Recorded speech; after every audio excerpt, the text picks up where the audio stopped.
Ladies and gentlemen, welcome back to the Junkies Podcast. I took last week off to spend some time with my family for spring break, and it was awesome. Since I live smack dab in the middle of a vacation destination, we did more of a staycation than anything else. We got to hit up Universal Studios Volcano Bay, got to do some Topgolf, hit up a local state park, and then got to relax around the house a bit. It was a hell of a struggle for me not to work the whole week. I caught myself a few times trying to pick up my laptop or my cell phone to get some things done that I knew really didn't have to be done, but it's just hard to get out of that work habit for me sometimes. But I was able to do it. I was able to persevere, push through, and kind of relax for a week. So it was nice. It was definitely a change of pace. And I'm not used to taking time off, so it was kind of weird, but I also liked it. So I may have to do a bit more relaxing in the future or taking some time off in the future.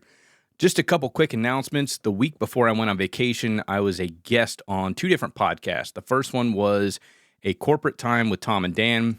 They actually came out to Underground Metalworks and did an episode where I showed them a little bit about welding, and we recorded an episode on site. You can check that out if you'd like by searching a corporate time with Tom and Dan on Spotify or Apple Podcast. This is the second time I've been on their show, and it was truly an honor. I've been listening to these guys for a number of years, so to be a guest on their show, it was just an awesome experience. I was also a guest on the Fabricator podcast. They were actually in town for a conference out in Clearwater, so I took a day trip over there to hang out with those guys and chat for a bit. That episode should drop this Tuesday, which is tomorrow, or March 26th, depending on when you're listening to this episode. So check that out as well. You can also find them on Spotify and Apple Podcasts. That's the Fabricator Podcast. Now on to this week's episode. Joining me this week is Jacob Schofield. He's a returning guest to the podcast. I had the privilege of meeting Jake back in 2017 at a WeldTube event put on by South Coast Welding Academy when I was working back with Weld.com. That's actually where I met Jimmy McKnight for the first time as well. And it was an awesome trip. But I digress. Last time Jake was on the show, he was stepping out of the pipe welding arena and jumping headfirst into structural steel with his brother Jed. Since then, Jake has been focusing on building his new company, Impact Industrial and Fabrication. In this episode, we talk about how he got his business from a two-man operation to having 30-plus employees and a handful of contractors to perform capital construction on piping system installations. Jake provides a lot of insight into the growing pains of the business, as well as the benefits of his hard work paying off. We'll get right into the episode after a quick word from our supporters. Today's episode of the Arc Junkies podcast is brought to you by my good friends at Outlaw Leather. I've got a question for you, Arc Junkies. Can you have too many welding hoods? No, you can't. And if you answered yes, you may not have been in welding long enough. One of the most important tools we have as a welder is our hood. Without our hood, we're useless. Let's face it, stuff happens, and having a backup hood is a necessity. As I was always told in the Marines, 2 is 1 and 1 is none. I've always carried an extra fixed shade welding hood as a backup with a number 10 gold mirror lens. I learned to do this after my first auto dark failed me when I was out on a job site and I got caught in a rainstorm while welding some decking on a building. I was useless the rest of the day as a welder because I couldn't weld. My hood was fried. So I had to punk rods and material for the rest of the crew for the remainder of the day. Luckily for you though, Outlaw Leather has new Pro Liner welding hoods available right now starting at $69.99 with a flip-up and a non-flip-up version as well. Shop outlawleather.com and pick up a spare hood. And while you're there, check out some of their other awesome accessories. And as a listener of the Arc Junkies podcast, you can save 15% on all in-stock handmade leather goods when you use Arc Junkies in the discount box at checkout. That's outlawleather.com. We're also brought to you by CK Worldwide, the standard in TIG welding. The only torches I run at my school are CK because, let's face it, new welders are hard on equipment and accessories, and I want my investment to last. But that's not the only place I run CK torches. I like them so much at work, I use them at the home shop as well. More especially, I use the FlexLock 360. There's not a spot I can't get to with my FlexLock 360. Sure, flex heads are nice, but, they have their limitations. But with the FlexLock 360 and a gas lens, I can hit all the right angles in the most awkward and tightest spots. CK is constantly innovating the TIG game. While others are stuck on the same basic setup and consumables from the 1960s, CK Worldwide is blazing a trail of innovation with their gas saver kits, wedge collets, volcanic cups, and laser tungsten. Trust CK for all your TIG welding needs on both AC and DC current and water-cooled and gas-cooled systems. There's a reason CK is a standard in TIG welding. Find out for yourself today by visiting ckworldwide.com and hitting that Find a Dealer tab to see which CK products are right for you. CK Worldwide, the standard in TIG welding. All right, you know what time it is. Fire up your machines, drop your hood, and turn me up 5. Thank you for downloading show number 317 of the Arc Junkies Podcast. You're listening to the Arc Junkies Podcast, helping you make every weld better than your last with each episode. And now your host, Jason Becker.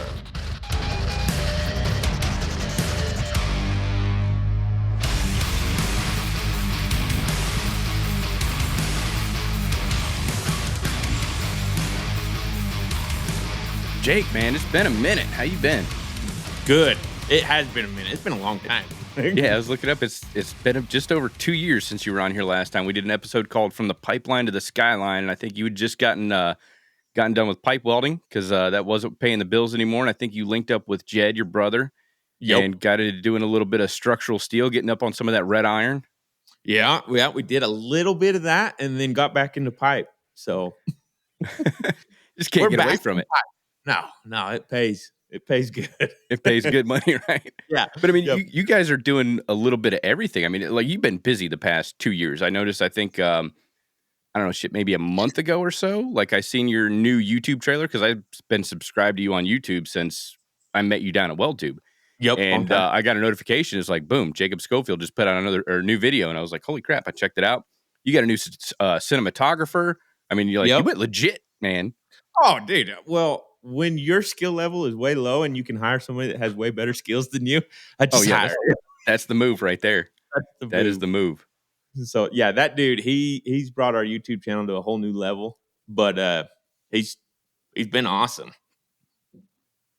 Yeah, you got drone shots and everything going on. Oh yeah, dude, the dude's legit.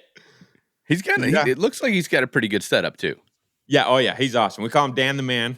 DTM Films. If anybody wants him, he'll travel anywhere for you. So he's a good dude. He's been with us for 2 months now, 3 months.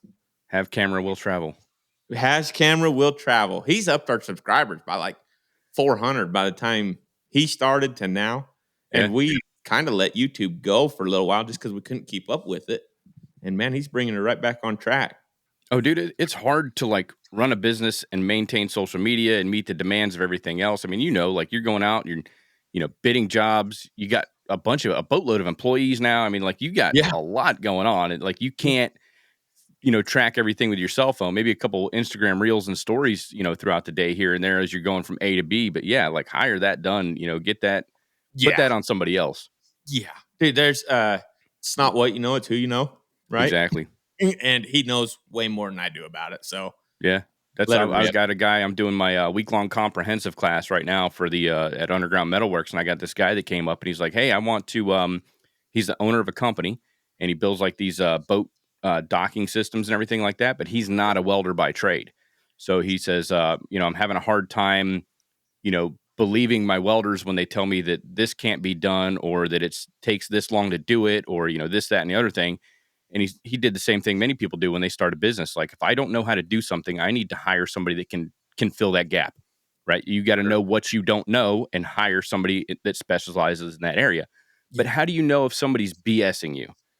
So he came up to take the class to get like, an in-depth 1 week crash course in all things welding. So I got him on the spool gun, the MIG gun, did a little bit of stick, dive into some TIG. So he's got a better understanding of what it takes to do the work, how difficult it is to perform the task, what a good weld is, what a good weld isn't. So he's going to be able to go back and kind of shift through some of the, chafe and kind of be able to tell when these people are BSing him, Yep. I think it was Jocko Willings that talked about that in one of his books or one of his podcasts a long time ago. Mm-hmm. He says, as a leader, you need to not be awesome at every one of your guys' jobs, but you need to know what they're doing, right? You need to know enough, yeah. A basic understanding of what's happening. So that dude's smart. He is top notch. Go figure out if he's getting screwed by his guys, and then now he can go shift through who he needs to shift through. Yep, and it's worked too because now he's got a better understanding of what is actually involved in the world of welding. Like I don't know accounting. I suck at that, but it's a requirement of my job. So I hire that done. I know just enough about accounting to make sure I'm not getting screwed and what I can write off, what I can't. My accountant fills in the rest. Yes. Same thing with an attorney. Like, I don't know the law, but you can hire an attorney and they take care of that stuff. So, I mean, these are things that you can't do it all as a business owner. I mean, you can't bid the jobs, you can't execute the jobs, you can't, get the bond for the jobs. Like, but you hire people that can fill in those gaps and strengthen up the company. Oh, 100%, dude. I mean, I've worked for some companies that they had no idea what they even contracted out. They just knew guys that knew how to do it, and they're making a ton of money doing it. Yeah. I had a buddy, that's all he did. He had like a general contractor's license. He didn't know how to do half the stuff, but he would bid the work on their behalf. They'd get the job. They'd give him like 10, 20%. He'd go out there and just kind of supervise and make sure they were getting it done, and, that the job was completed on time to the customer specs and all that. So he just ride from, one job site to the next, collecting paychecks all the time. I was like, man, I should have got into that. Yeah, no doubt. It's like, man, how hard is it to get that GC license? And then you find out not that hard. Yeah. You can go to Camtech in a week down here in Florida and knock that thing out. Yep, you're done. Ready Stack to of go. books, though. Skylines, man. We're going to build skyscrapers now. We're, got a week's worth of GC classes under me. Are you really? No, heck no, I ain't doing that. Oh, I was gonna say, man, I wouldn't doubt it. This is the next step. Oh, I'll run the piping in it, but there you go. I definitely ain't gonna hang the steel on a skyscraper. Yeah. So, have you found are some of these companies, are they letting your camera guy in there to get drone footage and all that of these different sites and everything? Pretty tough. Some of them cool with that? Yeah. I was gonna say that's got to be a tough gig to get him in there and be able to get permission to film some of that stuff. Man, it's tough. The bridge was pretty tough. I don't know anybody that hasn't seen it. We've got some footage of like a bridge, some ethanol plants that we've been in and stuff like that. And it's tough. It's tough to get a camera guy in there because people get real weird about cameras. Yeah. But I mean, I understand there's the liability thing. I mean, wrong person sees the wrong thing on there, then you know what I mean?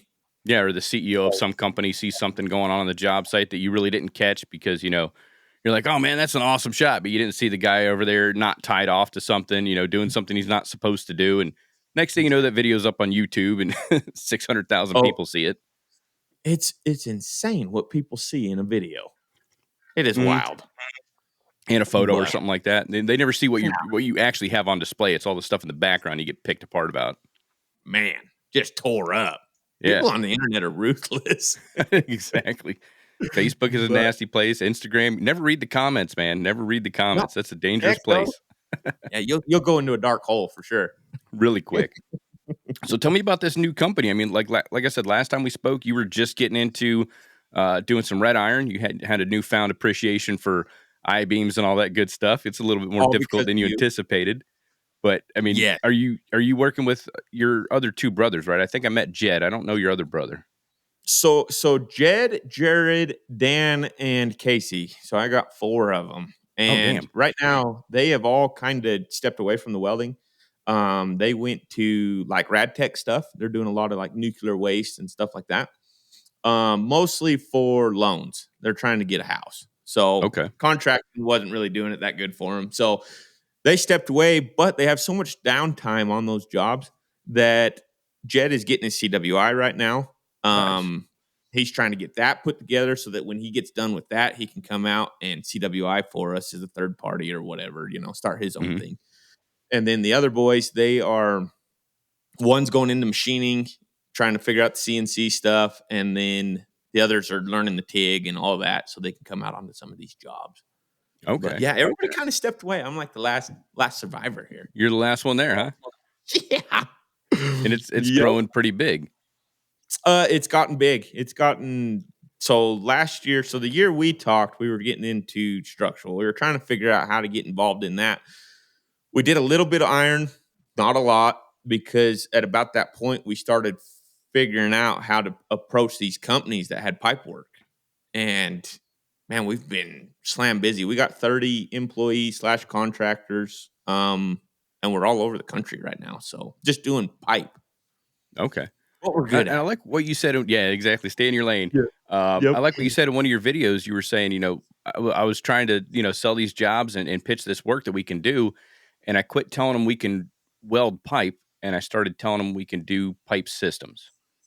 Yes. Because, I mean, at the end of the day, you're excited about the welding portion of it. They're excited about the entire system, not just the weld. I don't need somebody to come out here and just make the welds. I need somebody to be able to get all this, flow from A over here to B and tie into this section. And, like you do the entire system. You don't just come out there and put welds everywhere. Yeah, for sure. So like that was one of the things I started realizing after we weren't staying busy. He's like, nobody cares that you're a pipe welder, Do you know how to put the pipe system in? Like, Mhm. if I give you a steam line, do you know what needs to go in it? If I give you a PNID, can you bring it from there to there and have all the instrumentation in it and I don't have to worry about it? And so we learned the wording is everything. So we start approaching it that way and we're like, hey man, we'll put your pipe systems in. What do you need? Well, we need CIP skids, we need steam, water, whatever. And then we get the PNIDs and we'll just hand them off to our guys and they all know how to read it and they go build it. So, Okay. yeah. Now, how'd you go about finding your employees and contractors? Because I mean that's kind of a big risk. You bring these people out on the job site. First thing you got to do is have the correct supervision. You got to have somebody you can trust in place because you can't be, especially because you're operating in multiple states right now. You can't be in every place at once. So how do you go about finding the supervision first? Supervision's been super interesting. I used to think age was a big thing. Young guys didn't need to be supervising nothing. I have learned very quick Wrong. that I was wrong. I got a kid. Like all the guys that work for me right now, they're really young. I mean, we're talking like me and my buddy, he's 40-ish, Him and me are the oldest ones in our company. And everybody else is like 20 to 27. Mhm. And dude, I tell you what, I got a handful of dudes, young, 22, 23 years old, been running jobs and knocking them out of the park. It is insane. I don't trust myself when I was that age to run a job. I was an idiot. But I mean, if you think about it, that's the workforce. Everybody talks about the skills gap, the wage gap, everybody retiring. I mean, I can't remember the exact numbers, but it's like we need 430,000 welders over the next couple of years or whatever. It never really crossed my mind. I was like, yeah, that's not a lot. We got a pretty high population here in the States. But when they broke it down and they said, we're losing 50% of our workforce, in the next like 4 to 5 years, then you're like, oh, damn, that number hits home a lot harder than, the actual number. Like that percentage is like, wow. So that's what we're kind of left with is these young, 20 to 30-year-old men and women that are getting into this industry that have to pick this stuff up rather really quick. Yes. And, and the ones that want it are going to run by everybody else that just kind of want it. I would tell my students in the program all the time, like, it's not a far-fetched idea to be able to graduate a welding program and within 6 to 8 months be running a job site. All you have to do is want it. You show up, you put in the work, you put in the effort. All you have to do is want it. But if you just show up, clock in, do your job, go home, clock out, nobody's going to see that potential. Like you have to want it. You need to express an interest in learning how to read the blueprints, doing a little bit more than what's, outside of your scope of work that you've been hired for. Like show an interest, be responsible, be a leader, and you'll move up very quick because there's a deficit of that skilled labor that's there when it comes to supervision as well as, like the manual labor tasks as far as like the hands-on skilled trade stuff, the welding, the fitting and all that stuff that goes along with it. Yeah. So like the guys that I got right now, dude, it was freaking insane. We really lucked out because when I started hiring our supervision side of it, so I've worked with he's basically my partner is what he is. He handles jobs. He's got ton of years in pipe welding experience. But when we started hiring these young dudes to start running jobs, I lucked out. I know not every company gets to do this, but I actually got to work side by side with them for months. Like we did 18 weeks of 712s. And I was right in the middle of them. And dude, it was awesome because I got to actually see how they functioned and worked. And man, and then to go through something that hard and stressful together, it really built a team, Oh, 712s after a month. I mean, that's a big deal right there. mean, You guys are doing it for 18 weeks. Yeah, you didn't kill each other. The job got done. You made some money. I mean, that's a testament to the team. Yeah, for sure. And at that point, I was able to split those guys off and get them crews underneath them because I knew who I could who I could trust and who could handle the jobs. And the whole time we were on something like that, I was testing them the whole time. Like I would train them to run two dudes. Be like, you're in charge of these two guys. Go run this system, and they would go run that. And so I was testing the whole time, and that's how I found all the supervision we got. Okay. I don't know how I'm going to do it later down the road. Yeah, that's gonna be a hard one Because I'm not going to be able to work with them every day. But the guys that we do have that are running the jobs, they're very particular about who works with them. So they'll be able to train the guys that are going to run the next ones, you know? Yeah, they'll be able to sort it out pretty quick. You work like you said, you work alongside somebody, you can tell really quick what they know and what they tell you they can know, but they're not able to do. You know that or their work habits, you know? Yep. And those guys, I don't know how to explain it. It's like a pack of wolves that you're trying to manage because they are like, dude, you point them in a direction and they will just go tear it up and go get it done. And so if you don't have that same personality that works with them, I mean, those young dudes, they like to run guys off. And so you give them the authority to do something like that, and they're like, yeah, this guy ain't working out. Get rid of him, and they bring in the next guy. So damn, harsh. Yeah, they're hard. That's very similar to like the military mentality. You know, like once you start picking up rank, like especially in the Marine Corps, they give out, you know, supervision and leadership and authority at a very low level of rank. I mean, by the time you pick up private first class, you're managing the privates. You're Lance Corporal, you're managing PFCs and privates. You know, Corporal, you're managing everybody below you. So it's very similar to that. Like you were saying, you know, you train up two dudes, you put them on, you know, two other guys. Boom, now you get two little fire teams running around and they're managing and leading and, you know, taking care of shit. Yeah, exactly. And it's a reflection on your leadership. How well did you train them dudes underneath you? Yeah. What did you let them get away with that they're, you know, going to let somebody else get away with? Or what didn't you put up with that, you know, they're not going to put up with the next crew? They know your expectations. They know how Jake runs the crew, what Jake expects and all that good stuff. They're going to do the same thing. Yeah. Because they made the cut.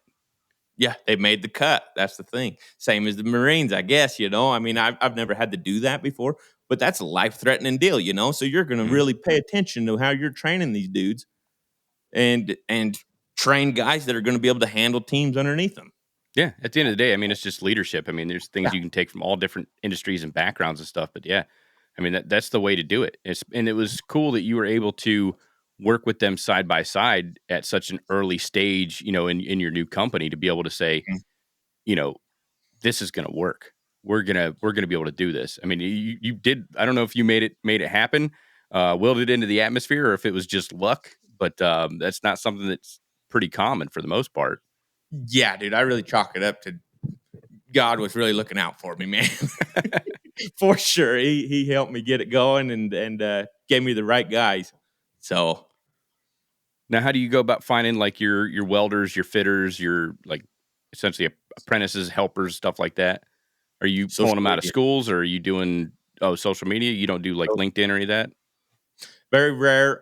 Social media. I mean, we have such a good following, number one, and like I have really preached on social media the way I like things to run.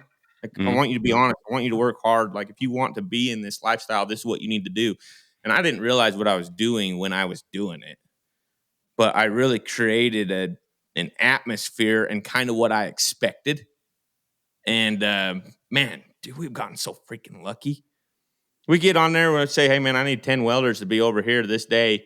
You need to come test and you need to be ready to test.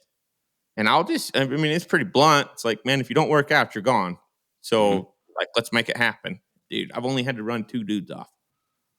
Well, that's good. But I mean, I think, again, I mean, people kind of know what they expect when, you know, they're going to link up with you or apply for your company because you've done all that. I remember, you know, when you were riding around from one job to the next or, you know, on your way to and from work one day, you'd be on there doing your Instagram stories and stuff like that, telling people this is what it is, you know.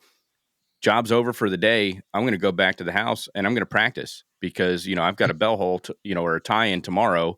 I'm going to go back and practice, or I'm going to stay over here at the yard and I'm going to practice. So, I mean, people understand your work ethic. So somebody that doesn't have that need not apply, you know? Yeah, for sure. Yeah. And the team we've created is the same way. so it's been great that way too. So I don't know That's that I great, man. got it all the way figured out, but I mean, I'm trying. Yeah, no, I mean, you probably never will. I mean, it's No. something you got to learn. It's stages. I mean, there's going to be growing pains going through the whole thing. I mean, trying to put together a massive company that's multi-state. You got to learn all these different jurisdictions, municipalities, different state codes. For DOT and health and pharmaceutical. And I mean, because you're doing a little bit of everything. Yes, sir. API, ASME. I mean, there's all these multiple codes. All this stuff. There's going to be a lot of growing pains going along with it. So I mean, document the hell out of it because that is going to save you later on. Oh man, dude, growing pains. You are so right, 100%. It's been a great year. Number one, a lot of lessons learned, a lot of money lost. I've decided that when you run your own thing, the lessons are very expensive. Oh yeah, every time, and so you learn very quick not to do it again. But anyways, yeah, the growing pains is you learn a lot. yeah. That's kind of what Dane Roush from Viper Chair was saying. You're paying tuition one way or another. Like whether you're physically 100%. paying tuition to go sit in a class or you lose your ass on a bid, you're paying tuition one way or another. You're paying for that education. Yeah. It's if you want to sit and get a master's degree in 8 years, or if you want to do it in a year, how much money you want to spend? Yeah, trial by How many fire. mistakes? Yeah, how big a fire do you want to get in? So, like with your welders and fitters and stuff, where are you getting them from? Or you said mostly social media. Yeah, a lot of So, YouTube, a lot of Instagram, are they coming from like your area or like all over? all over the place. So I've had guys all the way from clear back east on the coast to clear over in Cali and up south and north, and I mean they're coming from everywhere. Dang. Yeah, so we'll post single hands or rig welders, whatever we need, right? And the money's right there on the post. So if you like it and you want to come work with us, it's there, and just send us a message. And if you feel like you can pass the test and we feel like you're a good fit for us, then man, come on. Now, because you're doing contract work, but you're also doing like full-time employees. Yep. When you bring in like let's start with contractors. When you bring in a contractor, I imagine you're testing them for a specific job. Do you do the testing at your facility, or do you facilitate that prior to them stepping foot onto that job site to make sure that, I'm bringing this guy in, he's got a good reputation, whatever the case may be, we still need to test you. Yes. So I usually try to set up a test near them Okay. so they're not wasting their time, really. And I'm not wasting mine getting them all the way up there. But I will set up the test. I'll send the procedures over to the CWI, and then they'll test him for me. And so I'll set it up so there's no connection with him or anybody else. And then they don't know me, they don't know him, and they're going to be, they're going to do their job. Right. They're going to get me a good welder. And I usually have time stipulations on it. I won't tell anybody that, but I mean, you know what I mean? Like, it shouldn't take you all day to weld a 2-inch TIG coupon. No. So I'll have a time stipulation on it, and if they make that time and everything goes good and they're good to talk to on the phone and whatnot, then yeah, come on, let's go. Okay. And I'll Now, do what that about- with Oh, go ahead. employees and contractors. Oh, okay. Yeah. So So you do my the same for employees, both.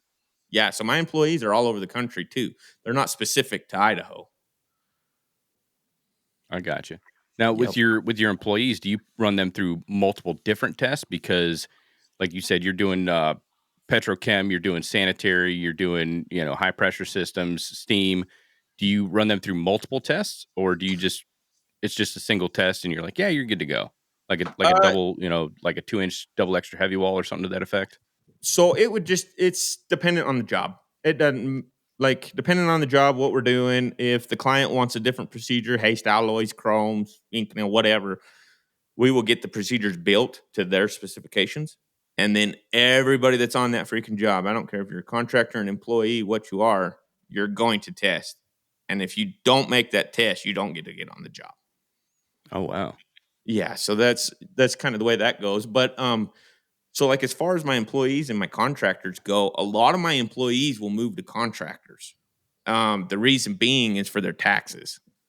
If they're Okay. responsible and they know how to take care of their money and they got, and a good accountant or whatever, Mhm. we we encourage the contractor because they can keep more money on their taxes.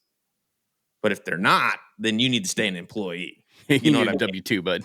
Yeah, you need a W-2, and I'll take care of your taxes. Make sure you're taken care of. You know what I mean? Okay. That's a pretty interesting way to do that. Do you kind of, promote them to or encourage them to go out, as a subcontractor and do it that way? Yep. And then we help them get their insurance put together and everything that way. The only issue we run into with that is on some jobs, they want us to mitigate insurance. And so I will take full responsibility of it. But our contractors, we just hire them on as employees for that job. They're under our insurance. And then we just run the job. Once the job's done and we have another job they want to be a contractor on, they can just move into contractor. Oh, okay. So it's pretty fluid. They can kind of move in and out of W-2 status versus 1099 throughout the year. Yep. Yep. Okay. It just depending on the job, on what we have to meet as far as stipulation goes. I got you. And now you guys are staying pretty busy, I imagine. I mean, there's work going on everywhere. You said, you're running multiple states. Where does it seem to be like most of the work's at? Man, it's all over. We are in Wisconsin, North Dakota, Arizona. I'm trying to think here. Arizona. We're headed to Washington. There's a California job. Nevada. Idaho. It's kind of, I don't even know how you explain it. Like Wisconsin, North Dakota, Idaho, like the west side. I was going to say pretty much Midwest. Yeah, Midwest over. I don't really chase too much farther because it gets too expensive for us to run out there, and the client doesn't really want to pay for it. But we are looking at a few jobs in North Carolina right now. So be out that way hopefully this year sometime around June, July. Okay. So are you guys doing like all like new construction, or are you limiting to yourself to like one area of the industry as far as like we're just going to do new construction, or are you out doing shutdowns and repairs? We'll do anything. Yeah. Anything. It doesn't matter. Whatever pays the bills. Yep. I bet 99% of what we do is pipe. So retrofits, we'll do new construction, we'll demo. We've done some demo. So that's not my favorite thing, but we'll demo and then put in new, food processing lines or whatever that way. So yeah, we do all of it. It doesn't matter if it needs welders and it's up our alley, we'll do it. If it's round, you're down. Mm-hmm. Yep. We'll do square too. Don't get me wrong. We'll do structural. We're actually bidding a job right now, hanging iron to set some centrifuges for an ethanol plant. Oh, nice. And so we're doing stuff like that too. Dang, man. Don't count that structural out, man. There's a lot of money to be made in structural. There's a lot of money to be made, and I think we have subbed out a bunch of the structural as far as the prep work and getting it ready, and then we'll go install it. But man, some of that stuff that them guys got, I mean, like the beam lines and all that, cool. That's so cool. Yeah, huge guys. I went to the AISC convention, I think it was 2 years ago. Yeah. And I want to say it was Pettinghouse. They had this massive beam line system in there. You just load I-beams in the front and plate in the side. And like it's kicking out like columns at the end. Like with base plates tacked to it. Your knife plates are in there. All of your gussets, everything, boom. It's all tacked up by the time it rolls out to the end. And then you got robots that'll pick it up and, do all the welding. I mean, it's like fully automated. It's like an automobile. You're just loading in parts and it's just stamping and pressing and tacking and welding. And like by the time you're done, boom, it's a full-fledged column out the other side. It's insane. Like, cause most beam lines we're going to cut the holes, we're going to cut it to length and we're going to drill the holes. No, this thing's throwing on knife plates and gussets, the whole 9 yards. It's insane. It'd be so worth the money if you were like deep into that. Oh, I mean, like if that's what you did for a living, if you were somebody like I would imagine like Nucor Steel, like they make their own steel, plus they do pre-manufactured metal buildings and engineered buildings and stuff like that. I mean, I would imagine that's a company that has a piece of capital equipment like that because you're talking like millions of dollars, but that thing is going to double your revenue. You're going to get an ROI on that thing within, I would say, probably the first year or two. I mean, if you think of the speed of production, if you have the work in the pipeline, that's the biggest thing. If you don't have the work, that's probably not the best investment for you at the time. But 100%. You might want to keep doing that with an oxy-fuel torch and a mag drill for a little bit, Yeah. You got to build that up a little bit before you go buy that. Just a little bit. So how are you going about like finding work for all of your guys? Because I mean, that's got to be a lot of stress right there. It's like, all right, I got the guys. We got a little bit of work here. Like, how are people calling you? Are you calling them? Are you doing drive-bys? Or how's that going? It's a good mix of all of it, man. I tell you what. So we have a lot of callback work, which is awesome. So it just means you're growing, right? When you have callback work, you did a good job, and everybody's wanting you to come back. The other thing we do, a lot of calls, a lot of cold calls. Yeah. I don't care what anybody says. I don't care what book you read. If you want to own your own business, you will be a salesman. 100%. You have to be. You got to sell yourself. Yeah. And you have to somehow get them guys to trust you over the phone. That's the hard part, man. Oh, man. So what's the secret to that? Wording, all of it. Yeah. We don't weld pipe. We do piping systems. Yep. Yep, exactly. That's 100%. I am a pipe installation specialist, sir. Yes, pipe metal allergy. But yeah, that's pretty much all we're doing, man. We're emailing, calling, driving, flying. Last year I was on a plane from February 1st to like December. Damn. Yeah, that was my year last year, but I was just doing trade shows and conferences and seminars, so it wasn't like money on the line with it, But that's the thing. Now everybody knows who you are. You know what I mean? Yeah. Like the conferences, the going and speaking, the podcasting, like everybody knows who Jason is. And so and again, I guess it kind of goes back to sales. I kind of had to go out there and sell my podcast and stuff, 100%. Like to call me to come be on the podcast, that's a sale. Yeah, that's true. Yeah, 100%. You were kind of an easy catch, though. No offense. Oh, man, I tell you what, I'm all about got a little bit of history. Yeah.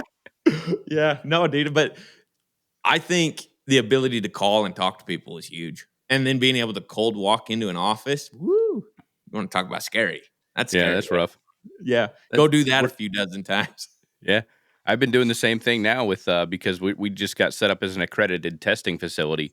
So nice. I mean, I've been doing testing, for quite a while now, just like because I'm a CWI. So I bring in a lot of people, I test them, and that's all been word of mouth.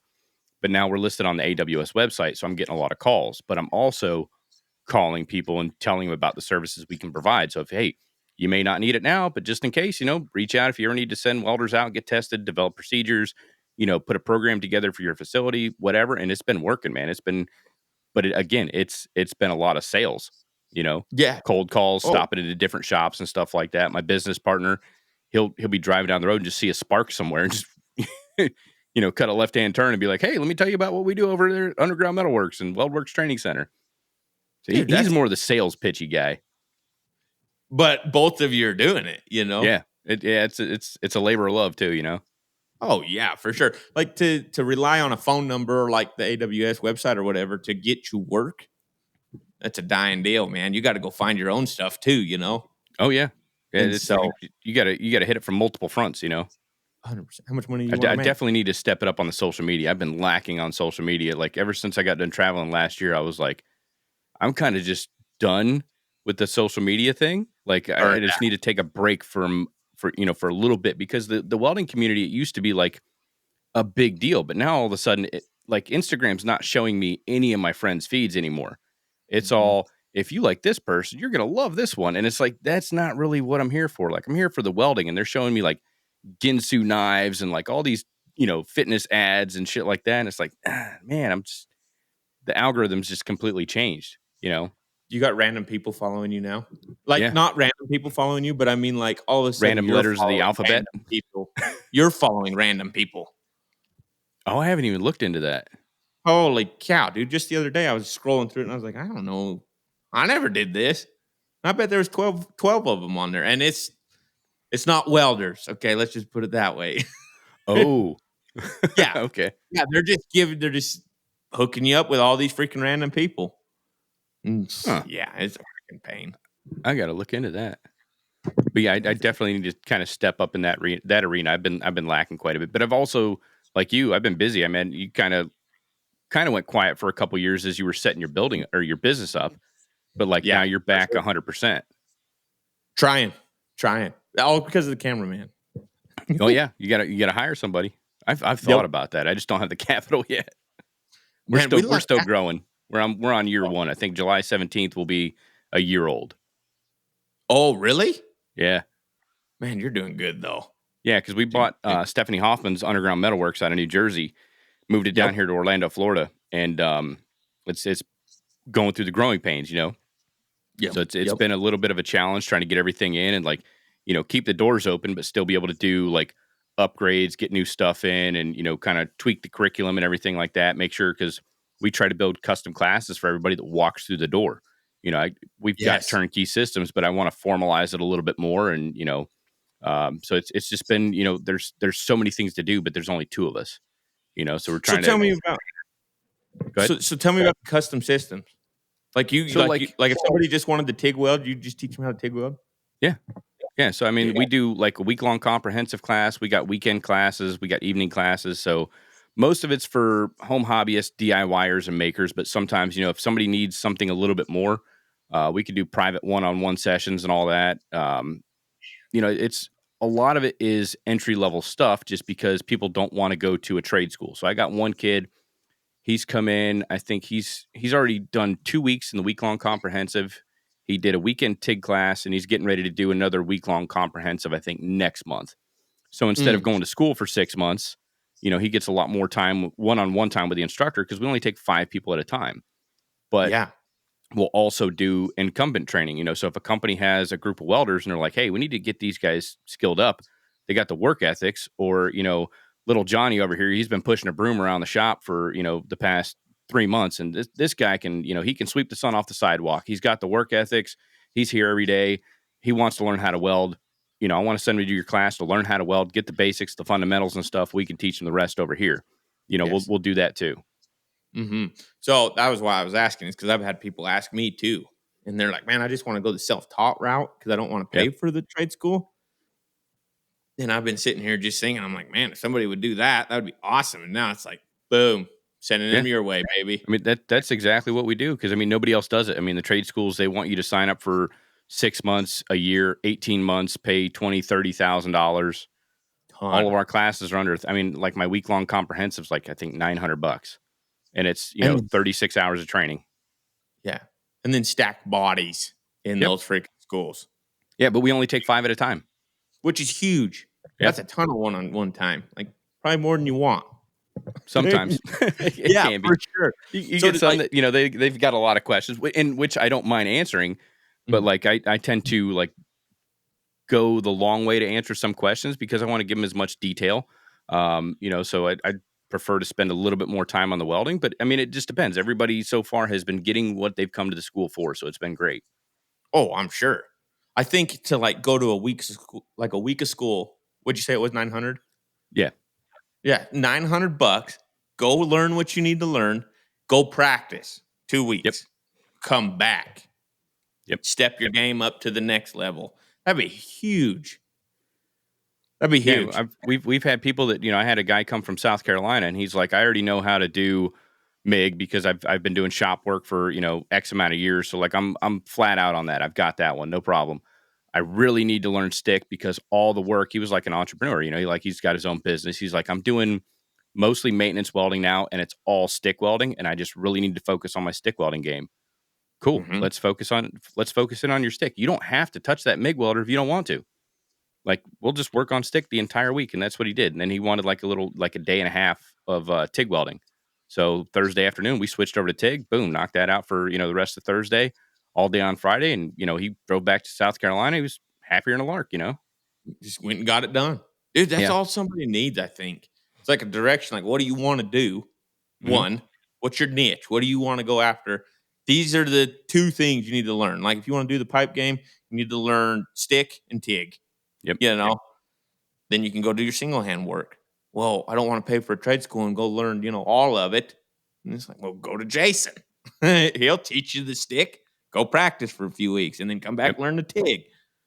That's kind of how it's set up, because a lot of people, they're working, so they can't afford to take the time off of work to go to school, plus foot the bill for tuition. Because, as most folks nowadays, we're all living paycheck to paycheck. And, some people have aspirations and are like, man, I got to get out of this, fill in the blank type of job that I'm doing. I know welding makes good money. I've always been interested in welding. That's what I want to do. But I really can't afford to, sacrifice 6 months, a year out of my life to go do that. I got a wife, I got kids, this, that, and everything. Cool. Go get you a little buzz box from, Home Depot and like throw it in the garage, plug it into the dryer outlet and just, practice some 60-10, 70-18. Come to the school for for a week, learn how to do that, go home, practice that, stack some coupons, come back, we'll build you up to the next level. Yes. Dude, that's such a good niche. Like, that's awesome. And that's nobody else does it. You're doing it. No. Nobody else does it. Everybody wants a 30,000, and just run them through. It's like a puppy mill for welders. Yo, I know. But for some folks, I mean, that works because that's kind of like the fast track. If that's all you're doing for 6, 8, 10 months and you've got the time, you got the money, do it while you're young. Get that out of the way. Like, I recommend going to a trade school to everybody, but find a good one, because there's a lot of bad ones out there. Do your research, look up reviews. Don't just talk to the recruiter because, again, it all goes back to sales. Like, they're good at selling that school to somebody. Oh, yeah. Go in there, talk to the instructors, talk to some of the students that have been through the program, find out where they're working. What's their job placement look like in industry? Because there's some trade schools out there that are like, oh, little Timmy, he sucked at welding and we couldn't teach him nothing. He went to go work over here at the gas station at the corner. Or he's doing DoorDash. Okay, he's employed. So he's employed. Make sure they're employed in the industry. Yes, and got a few jobs under him. Like, that's the other thing is they almost, I don't know how to explain it. Like, it's like they teach you the welding, but they don't teach you the next step. Mm-hmm. And so try to find a school that's going to teach you that next step, because it doesn't matter how good a welder you are if you don't know how to get a job, or they place you in your first job and then you don't know how to find the second one. Yep. And then you always get the washouts after that. And so it's like, okay, how many jobs have you been on? Well, 4 or 5. Okay, this dude knows what he's talking about, right? Where did you go to school? Mm-hmm. Or where did you learn? That was the thing that when I was teaching at the first college that I was at, they're like, oh, you need to help with job placement. I was like, oh, okay. How do I do that? They're like, well, you need to find an employer for them to work for. And I was like, okay, I'm going to put the ball in their court because I can help them with the first one. But after that, like, you start stacking up all these students and stuff. I can't be like, the job placement specialist plus teach welding. So cool. I brought the students in. I was like, hey, here's what I want you to do. You're going to do a career research project. I want you to go out and I want you to identify 5 different companies you want to go work for. Okay, you're going to list out those 5 companies. You're going to call them up. You're going to find out what their starting pay is, what hours they work, what type of benefits they have to offer, what the job, what the weld test consists of. Like, I had like a whole list of things they had to figure out from this company. And I said, you're not going to Google this stuff. You're going to call the number, because a lot of kids today, they don't want to call. They want to shoot a text, maybe an email, but they do not want to make a phone call. Mm-mm. But it would get them out of their comfort zone, because when making that phone call comes between you and the check to feed your family, like, you're going to make that phone call, or you're going to pop into that parking lot. You're going to walk in there. You're going to talk to the HR lady. Hey, y'all hiring? So I would make them do a career research project. We would also teach them how to do resume writing and all that stuff, because once you leave, I'll help, like I said, I'll help you find that first job. But once you leave, if you get fired, terminated, that job's just not working out, you need to know how to find that next one, because Mr. Becker's not going to be there your entire life every time you get laid off or you want a better job to be able to point you in the right direction. Dude, what you just did for those kids is huge. Like, I don't think too many people see the benefit in that and like the scary side of it, right? But what you did for them is almost gave them a freedom, because now they're not stuck at a job. They know how to go find the next one. If they want to go make more money, they can go find more money. And like, yeah, that's huge. All right, we're going to go ahead and take a quick break. This segment of the Arc Junkies podcast is brought to you by Everlast Welders. If you're in the market for a new TIG welder, I highly suggest the Everlast 255 EXT with the WC 375 water cooler and cart. You can pick up this entire bundle right now for just $2,500 at everlastwelders.com. I've been running my 255 EXT now for just over 3 years, and it is a solid machine. I love running this thing. Right out of the box, it's super simple to set up and get welding. I'm talking like 35 to 40 minutes, and you're ready to go. That includes building the cart, which is probably the hardest part of the whole assembly process. The machine is super simple to set up and get running. Where else can you get a machine, cooler, and a cart for $2,500? And it comes with a 5-year warranty. Check out all the specs at everlastwelders.com. And as always, if you buy any machine that comes with a TIG torch, be sure to use Arc Junkies in the comments section and get that free Nova foot pedal and TIG torch upgrade. Everlast Welders. Weld mean, weld green. We're also brought to you by IsoTunes. Are you tired of wrecking a $350 set of Bluetooth headphones with grinding dust? Are you jacking up your volume to drown out the sound of the grinder, plasma cutter, and other shop noise? Then check out IsoTunes. IsoTunes are OSHA and NIOSH approved hearing protection that double as Bluetooth headphones. Now you can listen to your favorite playlist or podcast without tearing up expensive headphones not meant for shop life and still protect your hearing. Trust me, tinnitus due to long-term loud noise exposure is not fun, but hearing protection with IsoTunes is. Check out isotunes.com today and see all the different styles and configurations they have to offer. They also make hearing protection for outdoor shooting sports as well. And as a listener of the Arc Junkies podcast, you can save $10 and get free shipping when you use Arc Junkies 10 in the discount box at checkout. That's isotunes.com. Now let's get back to the show. I just kind of put myself in their situation. I was like, man, they've never really had a job. Most of the students that were coming through the program, I mean, granted, I was teaching people from 18 to 56, but so the older ones, they knew how to get a job. But these young kids coming out of high school, they don't know how to get a job. They don't know how to talk to an employer. We would do mock interviews too. So I'd have the other instructors that weren't welders. They would sit in like we had like a conference area. I'd put 2 other instructors, like the CNC guy and the electronic board assembly guy. I'd be like, hey, interview some of my students. And I would do the same thing for them. I didn't really know their industry, but I knew enough about like the whole HR process, the hiring process. And that's what a lot of welders have to go through is when you go to that interview, you're not always sitting down with the shop foreman. You're not sitting down with a supervisor that knows the welding. So you can't just go in there and expect to talk welding the whole time. They want to know about you as a person. Okay. Mm-hmm. Your resume says you got the skills. How are you as a person? So those are the type of questions. And it makes them nervous because they know me. I can't sit down and interview my students. They know me, but if I put them in front of, one of the other instructors they've never really chatted with before, now it's a different ball game.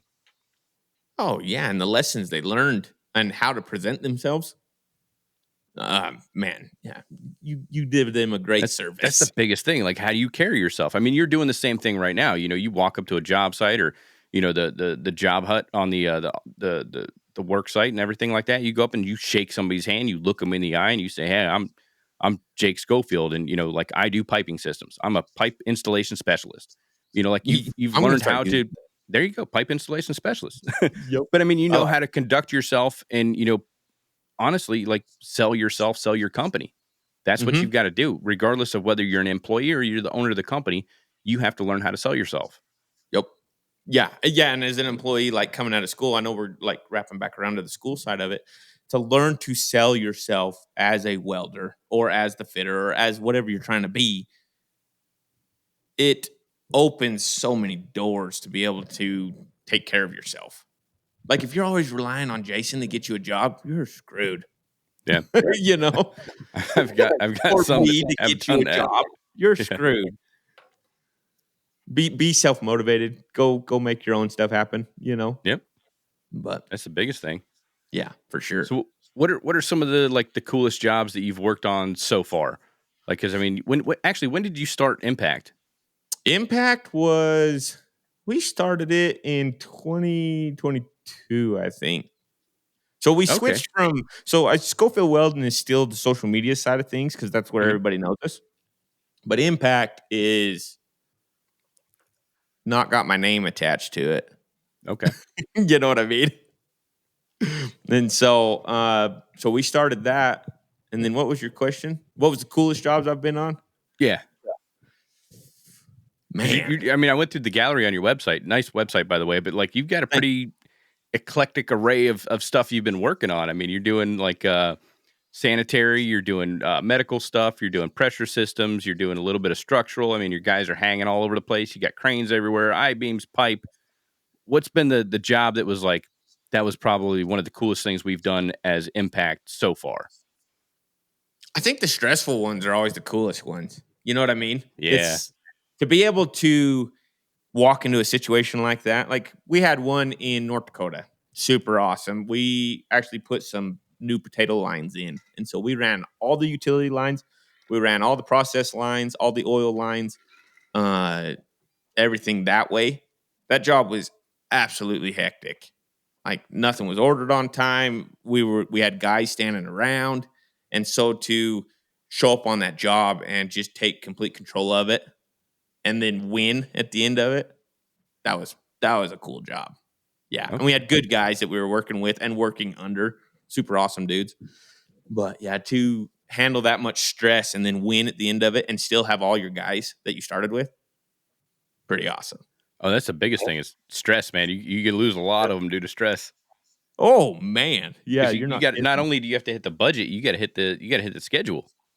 Schedule, make sure that you're not going broke, make sure your guys are staying busy and dealing with personalities.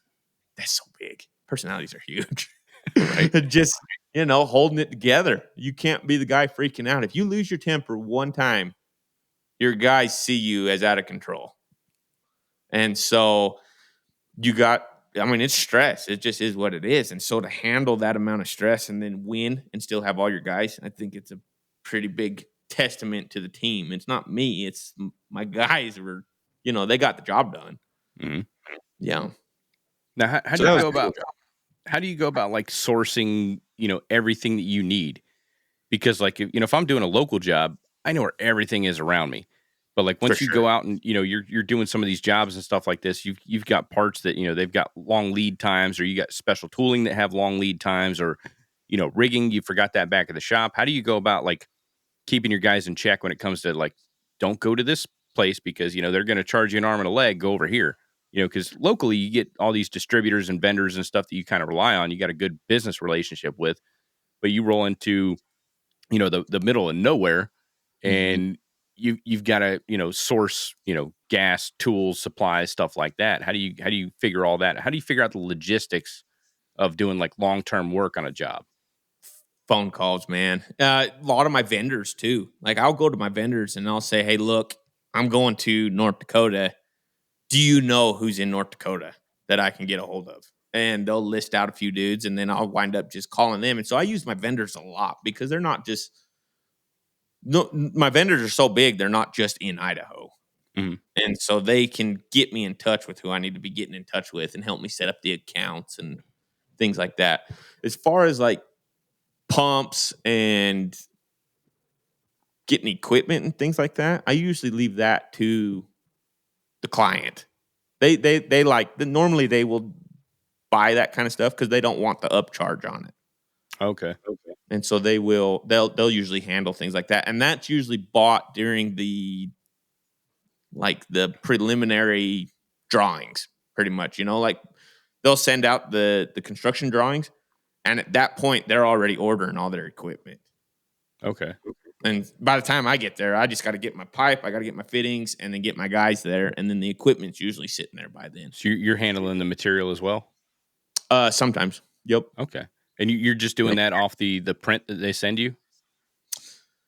Usually like Navisworks, Bluebeam. Like I'll do takeoffs on all that kind of stuff. Navisworks is awesome. If you've I haven't never tried that one. I seen Bluebeam. What was it? Probably back in 2014. It's probably way better now. But like I used Bluebeam for my capstone project or my bachelor's degree to figure out what we had to figure out how much steel was going to go into a building. The cool thing was the building was already built. So they gave us the prints. They knew the exact numbers. And so we had to figure out, like, that was my scope of work. And I picked that because I was an iron worker. But I was like, yeah, so I had to figure out, do material takeoffs on all the I-beams, all the bar joists, the bridging, like everything that was going into it. And I had to hit be as close to a certain percentage. So that's the system I used was Bluebeam. And that thing back then was amazing. I could only imagine what, they're doing with it now. I wish I knew. I wish I'd have gone to the places you'd gone. Okay. Dude, sometimes I struggle pretty bad on it, but I use Bluebeam for takeoffs usually. Like how many ball valves do I need? How many, flange connections, unions, things like that. It don't really tell me too much more than that because it's all P&IDs. If you use Navis, it's a 3D model. Okay. And I can walk through the whole plant on Navisworks. and then I can pull measurements off stuff, and it's pretty accurate as far as that goes. But I mean, you add a percentage to make sure that you cover what you got to have, right? Yeah. Yeah. What percentage do you usually use? Because I've always, like, for material takeoffs and stuff like that, I've always used 10%. Is that a little too liberal, or is that, like, not enough for the type of work that you're doing? It would depend on what we're building. Like, Okay. if we're gonna build a small system as far as 3/4 inch, 1 inch, 2 inch, the fittings are not that expensive. And so I'm going to add like probably 15% to that one Okay. because I can have extra, but if I don't have enough, then I'm buying them out of pocket, right? So I'll add 15% to that. 10% usually on bigger pipe, things of that nature, I guess, because it's normally pretty mapped out when you're using bigger pipe because it's expensive. Yeah. And they don't want to pay extra either. No, they don't. Now, how long? So when you get a set of prints and everything, how long does it typically take you to go through there, do your material takeoff, figure out the number of man hours that it's going to take to be able to get that job done? How many individuals you got to throw on that process? Like, who you need to send out there? How long does that kind of take from the time you open up that bid packet to submitting a bid?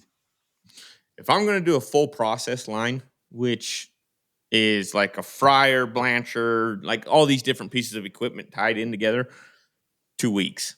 It'll take me almost 2 weeks to get a bid put together on it. Man. Yeah, it's intricate. It's quite a bit of work. And that will also depend on if they're going to give me a P&ID or versus ISOs or Navisworks. If they give me ISOs and Naviswork, then I know how many fittings and how many welds and how many inches of weld is going to be in it. And so it's way easier. But P&IDs, I will fly up to the job and walk P&IDs because a P&ID doesn't tell you anything except what is in the line.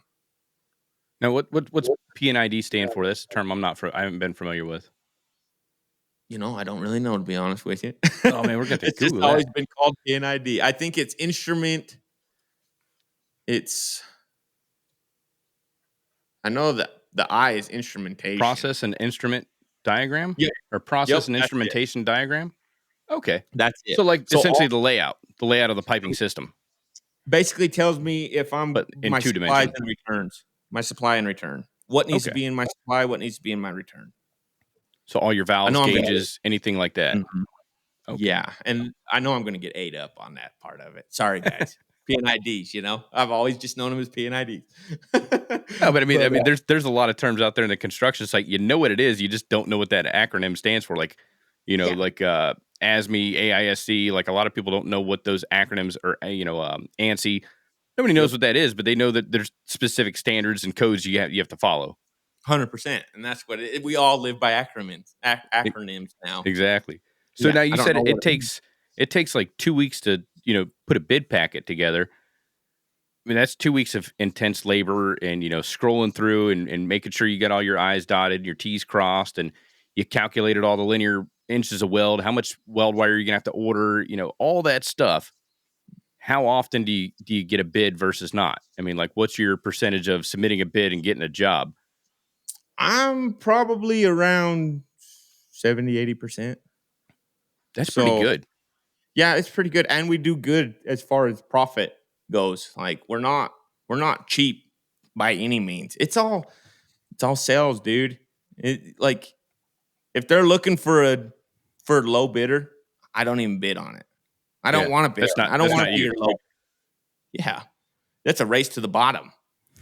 You know what I mean? And so I won't even bid on it. But being that we know what we're doing and that we can prove that we know what we're doing, we don't have to be low bidder. I'm competitive. I'm in the middle. That's exactly where you want to be. They always said you don't want to be the high bidder and you don't want to be the low bidder, because the high bidder doesn't want to work or doesn't want to do the work. So they just submit, they have to submit a bid. So they're like, they'll bid at $30,000, $40,000 over what anybody else will, charge.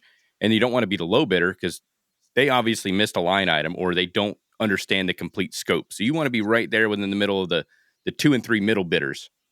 Yes, for sure. And be good at sales, because you're going to have to prove why you're higher. You got to prove that upcharge. Yeah, you got to prove it. And then, what was I going to say about low bidders? Dude, don't ever buy a job. Like, that's all low bidders do. They're just buying jobs. And they think they're making money, but all they're doing is spinning their wheels. They're not going anywhere. Trying to build their portfolio? Yeah, maybe. Keeping guys busy, maybe. But if one little thing happens on that job, not only are you low bidder, but you're paying for it. You know? And that's the way I look at it is, man, I got to have some margin in there because if something goes wrong, I got to make sure I got something that I can take care of it with. Yeah, there's got to be a buffer in there because, I mean, especially you're working around other trades also, right? I mean, when you go onto the job site, it's not like, all right, everybody, you know, just go away. Jake and his crew's here. You know, they got to install the piping system. I mean, you've probably got electricians running around. You still got iron workers, you know, welding deck above you. And like, it's an active construction site. So you can't always get into where you need to get into to perform the work because it's not safe for your guys or it's not ready for the work to be performed. So, I mean, you've got to bid in a couple of days where, you know, I still have to pay my guys to be on site doing something, but it may not be part of that critical path of, you know, getting this job done. Yeah, for sure. And you got to put in there too for like delays. Because if the electricians are in your way and you can't do nothing, you know, it's not their fault. They're trying to get their job done too. So you got to be able to kind of buffer that. Yeah, the plumbers are holding up the electricians are holding up the structural guys holding up the mechanical guys. It's typical construction. Shit ain't changed. Typical construction. It doesn't matter what industry you're in. It's all a hold up. Now, what's been like your hardest job that you've done so far? As far as like lessons learned or like, man, we'll never do that again or. Oh, man. There's been a lot of them.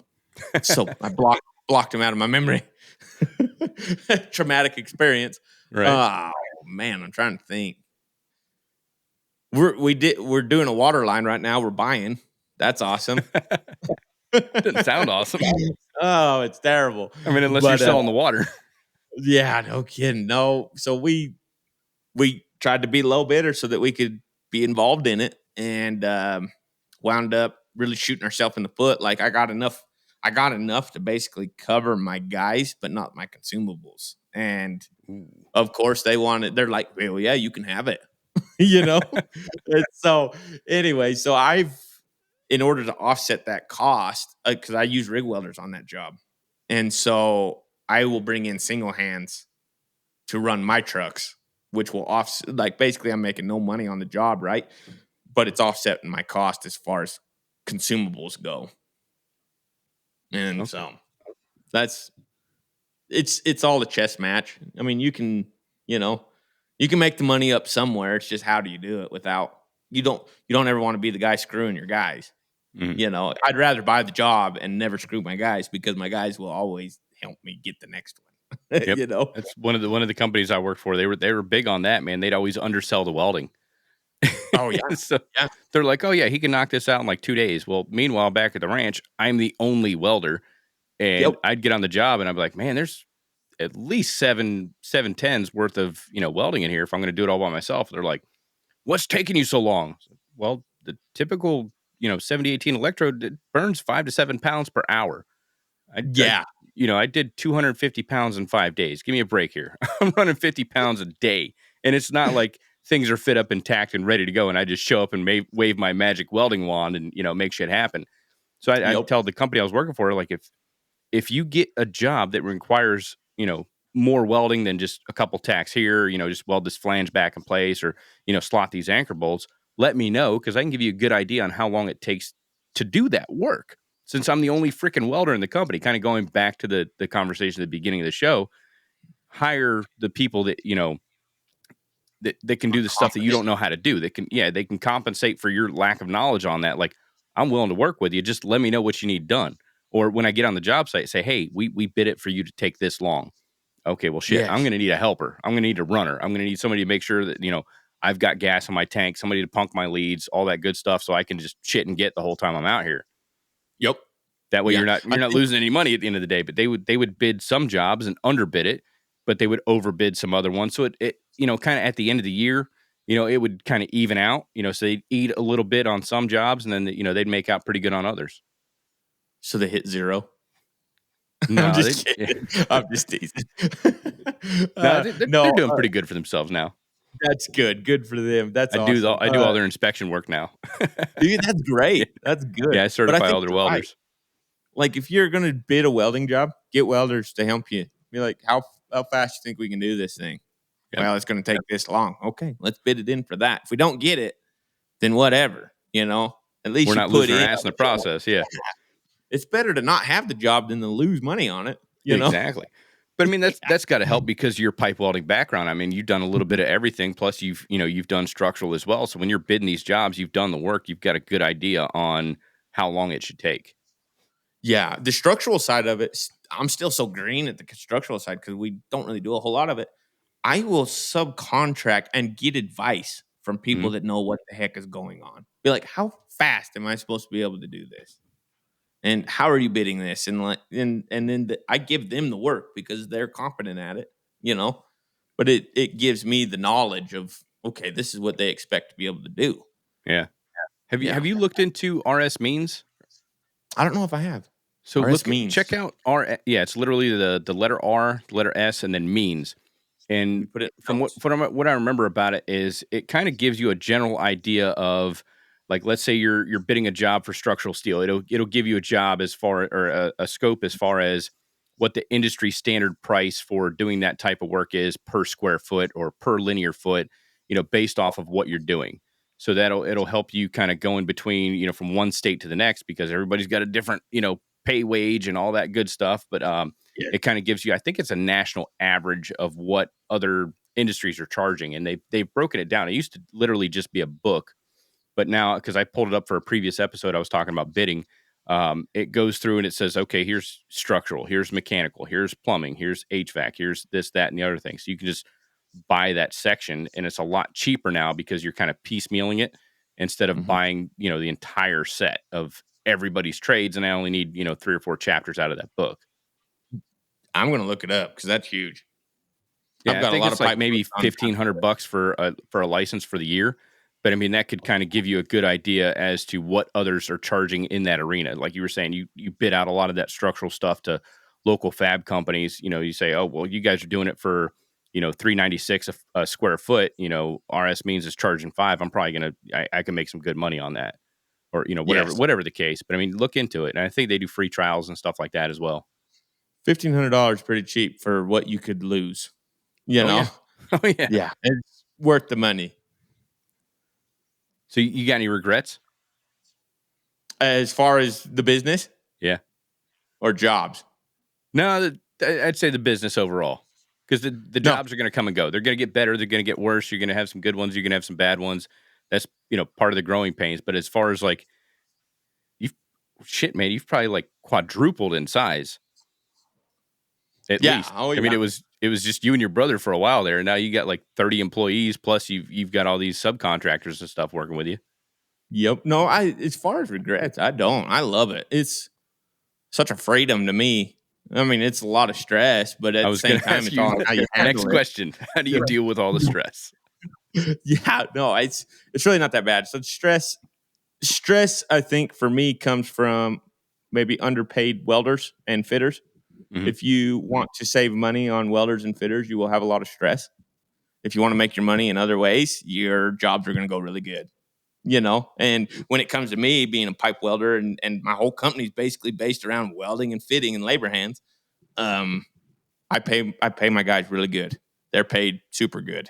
And my stress level is way down. And my job gets done really good.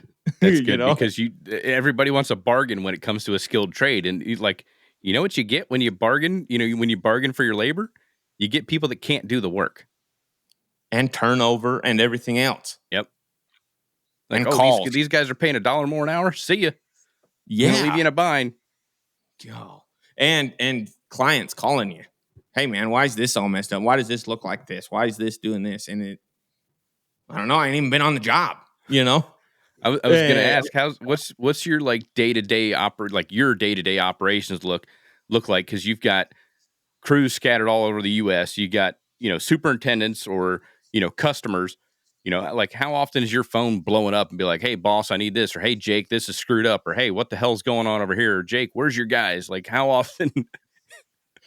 Very little. Dude, I tell you what, like I said, my young guys, they're running jobs. They each have a credit card. And if they need something, they get it. And I'm not stingy like that. It's, man, if you need it, go get it and make the job work. I have very few calls from clients or like my superintendents or the guys running the jobs. They're pretty self-sufficient. They just go get the work done and call it a day. So like my day to day, I start out, I'll break it down for you. 4:00 in the morning, I'm awake. I go on my jog. I get done. I start emailing. Once I'm done emailing and dealing with whatever potential fire might have happened or whatever, I start getting a hold of clients, emailing future clients. And then I start about 10 o'clock when everybody's awake and their crews have started and everybody's good, right? I'll start calling. And I'll do that all the way till 4 or 5 o'clock at night. And then I will email because everybody's closed. So I'll email for another hour. And then I spend the rest of the night with my family. That's awesome, dude. Yeah, it works out good. I was gonna say that sounds pretty, pretty legit. What time you go to bed? Usually around 10-ish. Okay, and you're part of that 4 a.m. club, huh? Man, I tell you what, it's about the only time I can go do something for myself. Well, because the world's turned off at that time. Yeah. Yep. It's turned off. And then at night, I'll usually, like, I run hounds. Mm-hmm. And so I'll go take my boy and we'll go hunting or, whatever at nighttime. So. Okay. Yeah, I did that 4 a.m. club for about 2 weeks, and I started falling asleep on the way to work while I was driving. It's dangerous. So I was like, maybe I'm going to sleep in tomorrow. And it just hasn't happened since then. That 4 a.m. stuff. It is, man. But I mean, it all comes down to discipline. Like, I know I can do it.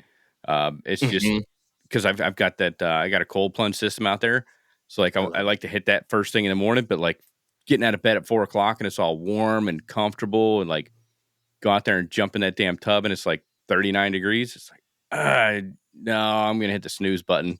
it's discipline. Sir. It's discipline, and like I'm in a rut right now. I gotta get back into it, man. I gotta like get that mindset going again.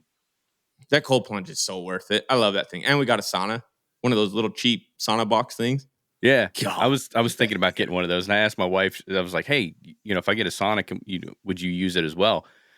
She's like, no, you get a hot tub, we'll talk. And I was like, oh, damn. She won't get in the cold plunge. My kids won't get in the cold plunge. Okay. And I was like really hesitant about getting it, but I was like, because I didn't get a cheap one. And so, you got a good one. I got a good one. It was a lot. And I was like, you know what? If I make this purchase, I'm going to use this damn thing. Oh yeah. And so it's like, it's become a daily ritual. And like, I look forward to it, and a lot of times I'll do it after work. But I look forward to, like, on the ride home, it's like, dude, I'm going to go home. I'm going to strip down, get my, my swim trunks, and I'm going to jump in the cold plunge, and I'll like hit 5 minutes. And you get out and you're like, oh, like while you're in it, you're like, this sucks. This is horrible. 100%. And you get out and you're like, dude, I feel great. Like you're firing on all cylinders. So I want to get to the point where I could do that first thing in the morning. I just haven't got it yet. Yeah. Do an insanity in a sweatsuit, and then you'll want to get in it. What's that? Have you never heard of insanity? Whew, man, look that up. That's old school stuff now. I mean, we're in the modern age now, but it's basically like 2-a-day football practices. Okay. In about 60 seconds or 60 minutes. Oh, damn. And man, yeah, you throw on a sweatsuit and then do that, you'll want to get in that cold plunge. It's awesome. Okay. Yeah. Check that out. Yeah, I did that 75 hard challenge back in like early 2020, and I made it to like day 72, but that was like 2-a-day workouts, 45 minutes a piece. One of them's got to be outside. You're tougher than me. I tried. Oh, dude, like I screwed up because my planning, the gym had opened. And I was like, oh, cool. Because it was right during COVID, because I started it right before I left weld.com. And then I went back to teaching full time. It's like everything was open. The gym was open. Like I went out and bought a bike. So I was like, okay, my 45-minute outside workout's going to be, cycling or jogging or whatever. So I got my outdoor workouts covered. And then, like indoor workout, I could just go hit the gym or whatever for 45 minutes. So then probably a month or two into it, they shut the gyms down. So I was just doing both my workouts outside. Okay, no problem. Well, the gym the gym had opened up, so I went to the gym, and then I was doing like active recovery workouts indoors at night, because like my day, like 11 o'clock at night, I'd be doing like active recovery workouts. So it was like day 73. I'm doing my active recovery inside, and I told my wife, I was like, shit, I just realized I failed 75 hard. She's like, what are you talking about? Like it's like 11 o'clock. You can still go get a 45-minute run in or, whatever. And I was like, no, I failed it yesterday and didn't even realize it because I went to the gym that morning and did an active recovery workout indoors that night and it didn't even dawn on me till the next night. And I was like, shit. Oh, dude, that's so tough. And I've just not had, I've not had my schedule's been so screwed up lately. Like, yeah, like I've got to get back into it and be like, you know what? All right, I'm just going to do it again. Man, when you're ready, freaking call me. I'll do it with you. Okay. I'm kind of a sissy, but I'll give her a full 100%. Give her a whirl. Well, you're up at 4 o'clock in the morning. You have both your workouts done before you got to start calling your guys. Yeah. Well, that's what I'm saying. I'm a sissy. 45 minutes, I'll be done. Yeah, I'll have to it's not too bad. Yeah, it was going good, man. I felt great too. Oh, I bet. But it's more of a mental thing, like as far as like it's more mental than physical. It's the discipline, and that's like that's what I'm lacking. So I need to hit that 75 hard again. Yeah, me too, for sure. Now you said you run dogs. What do you guys hunt? Coons at night right now, just because that's all we can really. We just don't have any time to go do much anything else. Mm-hmm. So I try to take my boy out. We'll go run coons at night. We got a dog hurt last night. Had a moose run her over. That was wild. Yeah, dang thing cost me $1,000 to get her all stitched back up. But yeah, it was wild. It got crazy. But so this year we're planning on running bears. So we got a neighbor up the road.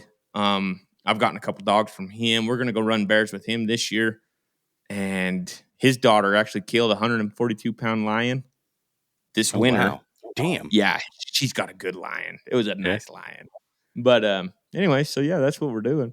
I follow this guy on Instagram. I can't remember his name because again, it's not showing up on my feed.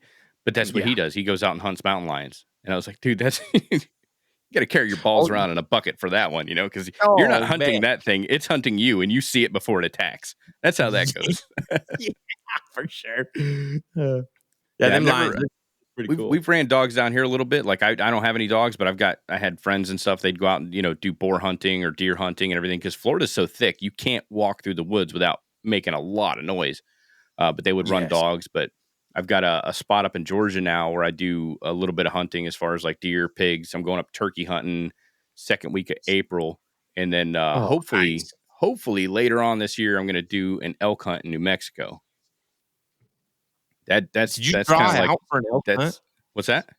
Did you draw for an elk hunt? No, it's this. So apparently it's this guy that my buddy knows. He went out last year. He got a 750-pound bull. But this guy like gets with the landowner, and then he'll so the landowner owns the property, and he's like I guess in South Africa they call him a PH, professional hunter. So he'll go from different lands and stuff and lease that property and draw all the tags and everything for you. So you kind of pay him a fee. So it's not on a high fence area. You're actually hunting a giant piece of property, but he'll go out and scout, like he's probably out scouting right now and to figure out, what state is going to be the best for, what. And then he'll give us a call and we'll go out. Dang, that would be so fun. So basically he's buying landowner tags, essentially leasing the land and getting the landowner tag and then selling the landowner tag. Probably. Dang, that's awesome. I don't know what it's all about, but I know my business partner, he went out last year. I was on my way to Austin, Texas for the inspection conference. And day two, he's out. Yeah, he's out hunting. So day 2, he sends me a picture of this freaking massive bull. And I was like, son of a bitch. I'm learning about dye penetrant testing. What's that? You said, I'll go with you next year. Oh, I told him, he's like, let me go check it out this year since you're busy. And like, if it works out, I'll we'll both go. So I went out and bought a brand new, Browning 300X bolt. Nice. Yeah. So he's big into reloading and everything. So we're reloading everything, and I got to get my rifle all dialed in and everything. But I'm looking forward to that one. What caliber did you get? 300 Win Mag. Oh, dang. Nice. Yeah. That's what he got his was last year. And the guy that we lease our property from, my buddy built his bullets. And I think he went hunting. he went elk hunting. I don't think it was New Mexico. I can't remember where he went, but he got his bull, and he has like this wild freaking round that he couldn't get bullets for. So my buddy essentially built him and got the rounds in his hand, and one shot, one kill, done. I won't even tell you what I shoot because a lot of people have a big issue with it. What do you shoot? The 65 caliber B&G. Yeah, the 50 cal. Take an elk out with 22s. No, 6.5. I mean, that's a badass round. Dude, it's been a sweet flipping round. I love it. I love it. I've killed a lot of elk with it, and I've killed a lot of deer with it. That's my buddy went to a PRC course, so like precision rifle course up in I think Tennessee. He did like a week of long distance shooting and stuff like that, and he said most of the guys up there were that's exactly what they were running was a 6.5 Creedmoor because it's cheap and it's just as effective. I mean, to build the rounds is cheap. Mm-hmm. I got sold on it with the Warrior Poet on YouTube. He did like a whole sniper deal on it, and he brought in a sniper, and that's what he shot was a 6.5 Creedmoor, and I was like, okay, I'll get it. It's a badass round. It's getting pretty popular. Oh yeah, they're easy to find. Even during COVID, when bullets were hard to get, they were pretty. I mean, readily available. You get a couple boxes. Yeah, but we haven't had a chance to shoot one yet. Was that? I said we're going to get censored. No, that's the cool thing. Like, I mean, it goes like I don't go on. I don't put. Well, yeah, I do post my stuff on YouTube. I didn't even think about that. That's all right. It's not monetized on YouTube, and like I get like 7 views per episode over there. Most of it's on Spotify and Apple. Right on. Or if you want to post it, you can just cut that portion out. No, I'm posting. I'm not scared. There you go. Damn, dude, it's been an absolute pleasure having you on the podcast again, checking back in with you. I wish you nothing but success with Impact. You guys have like an awesome tagline too, man. I love that. You know, I was scrolling through your website. I was trying to catch it on the side of your new truck and everything, but it's long range vision executed with precision. That's right. That's badass, man. Thank you, sir. Thank you. Well, cool. Where can everybody find you on your social media platforms? Plug your website, and if somebody wants to get a hold of you to, so that you can become their piping install specialist, how do they get a hold of Jacob Schofield? So YouTube is our Schofield Welding. YouTube is where our Schofield Welding is where all of our social media is. So if you want to look up any of that stuff, Schofield Welding, Impact Industrial and Fab. So it's kind of a hard website. It's Impact ANDFAB.com. So you can get on there, get a hold of me, and man, we'd love to talk to you if you have something that needs to get done. Well, fantastic. Yeah, the website's a bit of a stretch. Like you sent me the email, and I was like, I'm just going to copy and paste that so I don't misspell it. It popped right up, though. That was a tough one. Well, Jake, man, like I said, it's been a pleasure catching up with you, brother. You too. All right, everyone, thanks for checking out this week's episode of the podcast. I hope y'all enjoyed it. If y'all are liking the show, please consider leaving a 5-star review on Spotify and Apple Podcast. It really helps me out. And if you're interested in any of the great gear from the supporters of the show, their links and discounts are always available in the show notes. I hope you all have a great rest of your week. Stay safe out there.